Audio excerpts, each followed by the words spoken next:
Good morning students. पिछली video में हमने बात की थी जो कार्बोक्सिलिक एसिड डेरिवेटिव्स हैं उनमें से हमने लिया था एसाइल क्लोराइड और उनकी डिफरेंट केमिकल रिएक्शंस के बारे में हमने बात की थी। आज की अपनी इस वीडियो में हम टॉपिक ले रहे हैं एसिड एनहाइड्राइड और डिस्कस करेंगे इसकी डिफरेंट केमिकल रिएक्शंस को।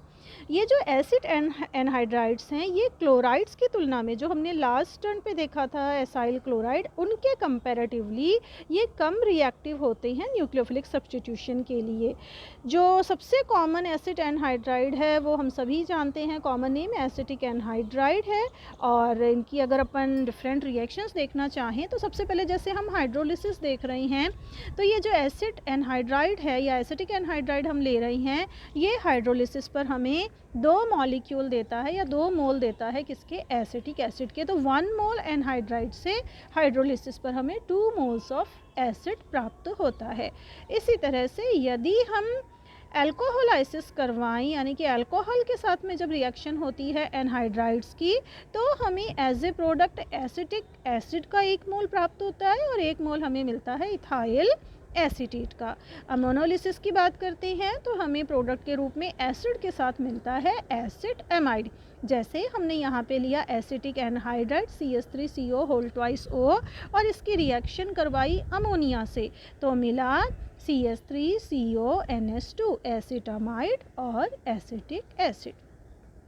एमीन्स के साथ जब रिएक्शन लेते हैं प्राइमरी एमीन्स के साथ तो हमें मिलता है सब्स्टिट्यूटेड एमाइड्स। जैसे CH3CO होल ट्वाइस O ये एसिटिक एनहाइड्राइड हमने लिया और C2H5NH2 यानी इथाइल एमीन हमने ली तो जो प्रोडक्ट मिलेगा वो मिलेगा CH3CONH2H5। 1 मोल इसका मिलेगा और 1 मोल मिलेगा हमें एसिटिक एसिड का। तो ये जो प्रोडक्ट है इसका नाम है एन इथाइल एसिड एमाइड। तो ये एसिड एमाइड का डेरिवेटिव है। एसिड एमाइड क्या होता है, CH3CONH2 जो हमने अभी यहाँ देखा था तो उसका हमें इथाइल डेरिवेटिव ये मिल रहा है और वो जो इथाइल ग्रुप है वो N पे नाइट्रोजन पे लगा हुआ है इसलिए हम इसको बोलते हैं an ethyl acid amide. Reduction की यदि हम बात करें तो lithium aluminium hydride, sodium alcohol ये सभी इसको रिड्यूस कर सकते हैं और इस तरह से जो एनहाइड्राइड्स हैं वो हमें अल्कोहल्स देते हैं आफ्टर रिडक्शन।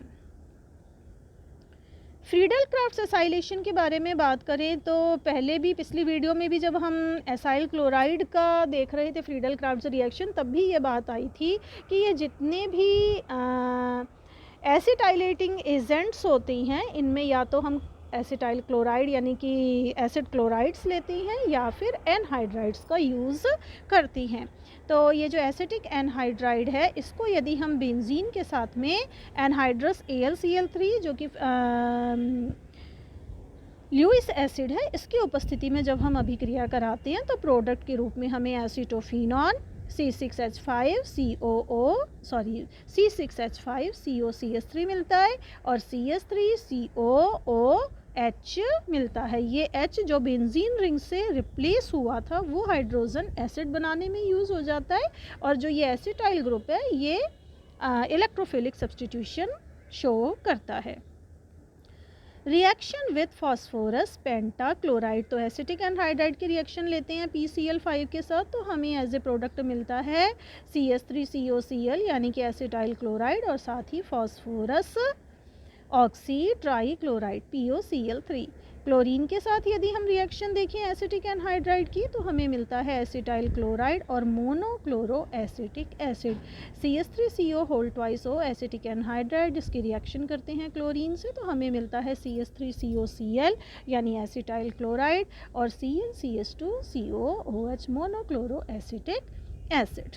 बात करते हैं HCl के साथ में रिएक्शन या ड्राई जब हाइड्रोजन क्लोराइड लेते हैं तो उसके साथ में एसिटिक एनहाइड्राइड हमें क्लोराइड्स प्रोडक्ट देता है जैसे CH3COO ये एनहाइड्राइड हमने लिया और HCl से रिएक्शन कराई तो CH3COCl 1 मोल हमें इसका मिला और CH3COOH ये 1 मोल एसिटिक एसिड का हमें मिला। ये जो एसिड एनहाइड्राइड्स हैं ये इनसे हम एमाइल एसीटेट, एस्प्रिन, डाइस और इसके अलावा रेयॉन वगैरह बनाने में इनको यूज़ करती हैं, जैसा कि अभी हमने बताया था कि एज एन एसिटाइलेटिंग एजेंट हम इन्हें यूज़ करते हैं। बात करते हैं एस्टर्स के बारे में। एस्टर्स इन दोनों से ही कम रिएक्टिव होते हैं, एसाइल क्लोराइड्स जो हमने देखा था पिछली वीडियो में, और अभी जो हमने बात की थी एनहाइड्राइड्स, इन दोनों से ही इनकी प्रॉपर्टीज़ या इनकी रिएक्टिविटी स्लो होती है, लेस रिएक्टिव होती हैं। मिथाइल मीथेनॉइड और इथाइल इथेनॉइड ये कॉमन मेंबर्स हैं, और इन एस्टर्स को हाइड्रोलिसिस के द्वारा, वेदर एसिडिक और बेसिक हाइड्रोलिसिस के द्वारा हम इनको एस्टर्स में एसिड्स में कन्वर्ट कर लेते हैं। और इसी तरह से हमको एमाइड्स मिलता है यदि हम अमोनिया के साथ रिएक्शन करवाएं, और इनको हम रिड्यूस कर सकते हैं अल्कोहल्स में यदि हम इनकी रिड्यूसिंग एजेंट जैसे कि लिथियम एल्यूमिनियम हाइड्राइड के साथ रिएक्शन करवाएं। तो सबसे पहले लेते हैं hydrolysis. Esters are hydrolyzed to carboxylic acid in presence of an acid, whereas in presence of an alkali they produce sodium salt of carboxylic acid. तो पहले बात करते हैं एसिडिक हाइड्रोलिसिस के बारे में। ये एस्टर हम ले रहे हैं इथाइल एसीटेट, और इसका हाइड्रोलिसिस हमने करवाया इन प्रेजेंस ऑफ H+ आयंस, या एसिडिक हाइड्रोलिसिस हम करा रहे हैं, और प्रोडक्ट के रूप में हमें मिल रहा है एसिटिक एसिड और इथेनॉल। जबकि जैसा कि अभी हमने कहा था कि अगर हम एल्केलाइन यानी कि बेसिक हाइड्रोलिसिस कराएं तो हमें एसिड का सोडियम सॉल्ट मिल रहा है, CH3COONA और C2H5OH। इसी तरह से अमोनिया से यदि हम रिएक्शन करवाते हैं तो एस्टर्स अमोनिया के साथ में स्लो रिएक्शन करते हैं और एमाइड्स बनाते हैं। जैसा कि अभी हमने कहा था इनकी रिएक्टिविटी काफ़ी कम होती है, तो हमें रिएक्शन इसे हम अमोनोलिसिस रिएक्शन कहते हैं, हमें एसिटामाइड और इथेनॉल मिलता है। जैसे इथाइल एसीटेट हमने लिया, अमोनिया से रिएक्शन करवाई, तो हमें मिला एसिटामाइड और इथेनॉल। रिएक्शन के मैकेनिज्म की हम बात करते हैं। ये इथाइल एसीटेट एस्टर है, इधर ऑक्सीजन की इलेक्ट्रोनेगेटिविटी ज़्यादा होने के कारण बॉन्ड के इलेक्ट्रॉन, ये जो डबल बॉन्ड है इसके इलेक्ट्रॉन जाते हैं टूवर्ड्स ऑक्सीजन, और कार्बन पे जो पॉजिटिव चार्ज डेवलप हो रहा होता है उसे बैलेंस करके अमोनिया एज लुईस बेस यहाँ पर बिहेव करती है और कार्बन पे आके अटैच हो जाती है। साइमल्टेनियसली नाइट्रोजन पर पॉजिटिव चार्ज डेवलप हो जाता है। अब ये नाइट्रोजन पे जो पॉजिटिव चार्ज बना है क्यों बना? क्योंकि इसने अपने इलेक्ट्रॉन जो हैं वो कार्बन की तरफ, कार्बन को डोनेट किए हैं। अब ये जो OC2H5 है, ये यहाँ से ये बॉन्ड निकलने लगेगा, ये इथॉक्साइड आयन बाहर जाएंगे, और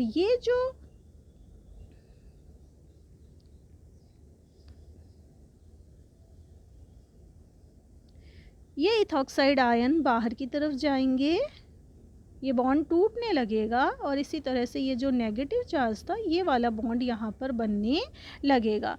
तो इससे क्या होगा? इससे हमें मिलेगा CH3CONH2 एसिटामाइड हमें मिलेगा, और C2H5OH हमें मिलेगा। अब बात करते हैं रिडक्शन के बारे में। तो लिथियम एल्यूमिनियम हाइड्राइड के साथ जब हम रिएक्शन कराते हैं, या सोडियम अल्कोहल के साथ जब हम रिड्यूस करवाते हैं इथाइल एसीटेट को या एस्टर को, तो ये अल्कोहल्स देते हैं। बात करते हैं हेलोजिनेशन के बारे में। तो हेलोजिनेशन पर ये एस्टर्स हमें ब्रोमो मतलब कि सब्सटीट्यूटेड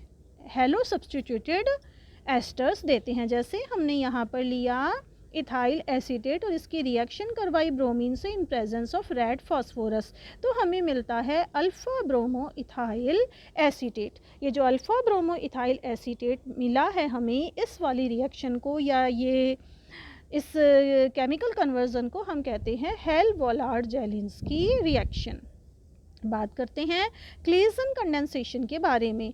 तो one molecule of an ester combines with second molecule of ester in presence of sodium alkoxide to give an aldehyde और ए कीटोन, और इस रिएक्शन को हम कहते हैं क्लेसन कंडेंसेशन। तो समझने की कोशिश करते हैं। यहाँ पे हमने ये एस्टर लिया CH3CO CH2CH3 इथाइल इथेनॉइड, और इसकी रिएक्शन हमने करवाई सोडियम इथॉक्साइड के साथ अल्कोहल निकला और हमें मिला CH3 CO CH2 COO CH2 CH3 ethyl aceto acetate. तो ये कैसे मिला हमको? ये जो सोडियम इथॉक्साइड है, इस बेस की प्रेजेंस में सबसे पहले क्या होता है, यहाँ से एक प्रोटॉन निकल जाता है और जो ये प्रोटॉन निकला है इस CH2 से, ये प्रोटॉन निकल करके क्या बना लेता है, अल्कोहल बना लेता है। ये जो इथॉक्साइड आयन थे C2H5O- जो आयन थे, उनके साथ में ये अल्कोहल बना लेता है। अब ये जो CH पे नेगेटिव चार्ज आया है, क्योंकि यहाँ से प्रोटॉन निकल चुका है, तो माइनस चार्ज जो इस कार्बन पे आया है, ये फिर क्या करता है, इस कीटोनिक कार्बन पे अटैक करता है। तो हमें प्रोडक्ट मिलता है CH3 CO CH2 COO CH2 CH3 ethyl aceto acetate. इसके बाद बात करते हैं कि यदि हम SOCl2 से या PCl5 से इनकी रिएक्शन करवाएं, जैसे कि फास्फोरस पेंटाक्लोराइड के साथ हम एस्टर की रिएक्शन कराते हैं, तो हमें मिल रहा है POCl3 R-Cl और RCOCl या एसाइल क्लोराइड्स। एस्टर की रिएक्शन SOCl2 से करवाते हैं तो भी हमें सेम प्रोडक्ट मिलता है एसाइल क्लोराइड, और इसके साथ ही SO2 रिलीज होती है, इथाइल क्लोराइड बनता है। PCl5 के साथ यदि रिएक्शन कराते हैं तो भी एसाइल क्लोराइड, इथाइल क्लोराइड और POCl3 बनता है। यदि हम रिएक्शन कराएं PCl5 के साथ में तो सब्सटीट्यूशन होता है, बेंजोइल क्लोराइड हमें मिलता है, CH3Cl और POCl3 हमें मिलते हैं। फिर बात करते हैं ट्रांस एस्टरिफिकेशन के बारे में। ट्रांस एस्टरिफिकेशन क्या है कि कोई कार्बोक्सिलिक एसिड और अल्कोहल का यदि हम रिएक्शन करवाएं, जैसे हम यहाँ देख रहे हैं कि ये हमने एक एसिड लिया और ये क्या है, अल्कोहल, तो ये दोनों मिलकर के एसिड या अल्कली के प्रेजेंस में ये रिएक्शन होती है और हमें क्या मिलता है, एस्टर मिलता है। जब इस बने हुए एस्टर को एक्सेस अमाउंट ऑफ अल्कोहल के साथ रिएक्शन करवाई जाती है एसिड या बेस की प्रेजेंस में, तो इनके जो ये ग्रुप्स हैं अल्कोक्सी ग्रुप्स, इनका आपस में एक्सचेंज या इंटर कन्वर्जन होता है। जैसे हमारे पास में है इथाइल एसीटेट, तो इस इथाइल एसीटेट की यदि हम रिएक्शन करवा रहे हैं ब्यूटाइल अल्कोहल के साथ, तो हमें मिल जाएगा C4H9 COO CH3, यानी CH3COO C4H9 ब्यूटाइल एसीटेट हमें मिलेगा और इथेनॉल या इथाइल अल्कोहल हमें मिलेगा। देखते हैं हाइड्रोजीन के साथ में रिएक्शन। तो हाइड्रोजीन के साथ जब एस्टर रिएक्ट करते हैं तो हमें हाइड्रोजाइड्स मिलते हैं, जैसा कि हमने एसाइल हैलाइड्स के केस में, एनहाइड्राइड्स के केस में देखा था। तो RCOR जब रिएक्शन करता है NH2 से तो बनता है RCO NH NH2 और अल्कोहल। तो इस तरह से एस्टर्स का यूज़ हमने देखा कि कई सारे केमिकल कन्वर्जन में हम इनको यूज़ करते हैं, और perfumes, plasticisers, gums, resin, cellulose, paints, varnishes, oils और फैट्स आदि बनाने में हम इनको यूज़ करते हैं। तो ये इनके कॉमर्शियल यूजेस हैं, और इसके अलावा फ्लेवर्स और एसेंस बनाने में भी हम इन एस्टर्स का इस्तेमाल करते हैं।